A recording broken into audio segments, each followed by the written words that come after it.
Saudara-saudara yang terkasih dalam nama Tuhan Yesus Kristus, selamat pagi. Mari kita beribadah sejenak.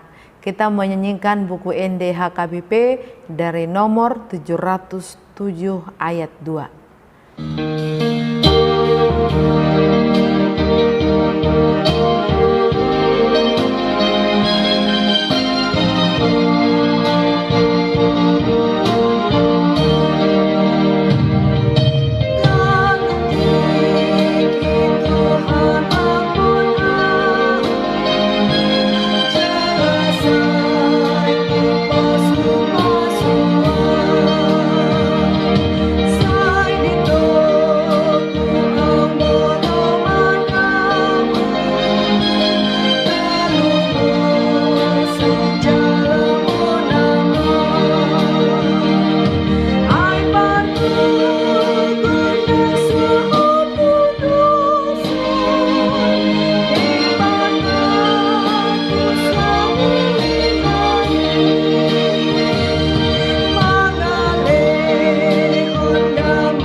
Kasih karunia dan damai sejahtera dari Allah Bapa dan dari Kristus Yesus Tuhan menyertai saudara-saudara. Amin. Saudara-saudara, firman Tuhan renungan harian Rabu 23 Maret 2022 dari kitab Sakaria pasal 8 ayat 8 mengatakan, "Dan aku akan membawa mereka pulang supaya mereka diam di tengah-tengah Yerusalem. Maka mereka akan menjadi umatku dan aku akan menjadi Allah mereka dalam kesetiaan dan kebenaran." Dalam bahasa Batak Toba mengatakan, "Jala ahu mabuan nasida mulak asa maringanan nasida di parsitongaan di Jerusalem. Jadi bangsokku manasida, jala ahu debata nasida di bagasan hasitongan dohot hati goran." Demikian firman Tuhan. Saudara-saudara, Caroline Wilhelmina Sandel lahir 3 Oktober 1832 di pastori gereja Lutheran di Froderit, Swedia. Pada waktu Caroline masih kecil, fisiknya sangat lemah. Karena begitu lemah, dia sering tinggal di ruang belajar ayahnya, sementara teman-temannya bermain di luar. Caroline bahkan mengalami kelumpuhan dan harus terbaring di tempat tidur di usia 12 tahun. Para dokter sudah mengangkat tangan dan tidak sanggup untuk menyembuhkan dia. Namun kedua orang tua Caroline dan Caroline sendiri percaya bahwa Allah akan memulihkan kembali kesehatannya. Suatu saat pada waktu keluarganya pergi ke gereja, Caroline membaca di Alkitab kisah tentang Yesus yang membangkitkan anak perempuan Yairus. Setelah membaca kisah itu, Caroline percaya bahwa sampai sekarang ini Yesus masih dapat dan sanggup memulihkan kehidupan, dan itu berlaku juga untuk dirinya. Caroline kemudian berdoa dengan sungguh-sungguh dan penuh antusias. Dirinya kemudian dipenuhi dengan sukacita yang sangat besar, dan suatu hari dia mampu bangkit dari tempat tidurnya. Lalu dia berganti pakaian, kemudian berjalan menuju gedung gereja. Dari pengalaman kesembuhannya yang luar biasa itu, Caroline bertumbuh imannya. Dia begitu mengasihi Tuhan Yesus, mensyukuri serta selalu akan anugerah Allah bagi dirinya. Dan hal itulah yang memberikan kemenangan bagi Caroline di waktu-waktu kemudian dalam kehidupannya, di saat dia mengalami berbagai kesulitan dan penderitaan. Pada waktu usianya masih remaja, Caroline sudah senang menulis. Dia di usia 15 tahun menerbitkan buku kumpulan puisinya yang pertama. Dia juga kemudian menulis artikel-artikel untuk renungan rohani, majalah maupun terbitan-terbitan berkala di masa itu. Namun sumbangsih Caroline yang terbesar adalah syair-syair lagu rohaninya. Salah satu karya terkenalnya adalah lagu Day by Day. Total semua syair-syair lagu yang dikarang oleh Caroline berjumlah 650 buah.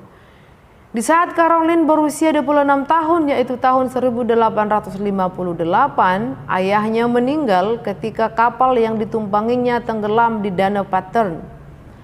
Lagu curahan isi hati Caroline yang dibuat sebelum peristiwa naas itu terjadi rupanya menjadi kekuatan dan penghemburan tersendiri. Saudara-saudara, renungan harian hari ini memberikan peneguhan bagi kita. Sebagaimana Tuhan berkarya untuk bangsa Yehuda mengembalikan mereka dari siksaan Babel. Allah juga berkarya pada Caroline yang mengubah kehidupannya dari yang penyakitan menjadi yang memotivasi orang banyak. Dan ketika ia kehilangan ayah penopang hidupnya selama ini, ia beroleh kekuatan oleh perenungannya akan penyertaan dan kasih setia Tuhan yang tetap senantiasa bersama orang percaya. Dan kini kita mewarisi lagu ciptaan Caroline. Kita bisa menemukannya di buku NDHKBP nomor 707 dengan judul Hagugu Ondot Apul-Apul. Liriknya demikian. Hagugu Ondot Apul-Apul do di lehon Tuhan itu wau. Kanu pari au ditogu-togu ganup tiki di oding yau. Ai hobar tulomoni rohana do di lehon Tuhan itu wau. Romer soren arsak lasni roha. Hapor seoku di batau. Selamat menyelami kebaikan Tuhan. Amin. Kita berdoa. Ya Tuhan Allah Bapa kami yang di surga, terima kasih untuk firman-Mu hari ini. Betapa lembutnya firman-Mu hari ini menyapa kami umat-Mu. Engkau tidak pernah meninggalkan kami, melainkan menguatkan, menuntun kami dengan cara-cara yang luar biasa, dengan penuh kasih sayang-Mu. Berilah kami ya Tuhan hati yang mau belajar tentang rancangan-Mu dalam hidup kami. Berilah kami jiwa yang mau dibentuk menjadi umat kesayangan-Mu oleh Roh Kudus-Mu di dalam Kristus Yesus Tuhan. Amin. Kita menyanyikan buku nyanyian HKBP dari nomor 707 ayat 2.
Marilah kita berdoa bersama dalam doa Bapa kami. Bapa kami yang di surga, dikuduskanlah namamu, datanglah kerajaan-Mu, jadilah kehendak-Mu di bumi seperti di surga. Berikanlah kami pada hari ini makanan kami yang secukupnya, dan ampunilah kesalahan kami seperti kami juga telah mengampuni orang yang bersalah kepada kami. Dan janganlah membawa kami ke dalam pencobaan, tetapi lepaskanlah kami daripada yang jahat, karena Engkau punya kerajaan dan kekuasaan dan kemuliaan sampai selama-lamanya. Amin. Anugerah Tuhan Yesus Kristus, kasih setia Allah Bapa, dan persekutuan Roh Kudus menyertai saudara-saudara. Amin.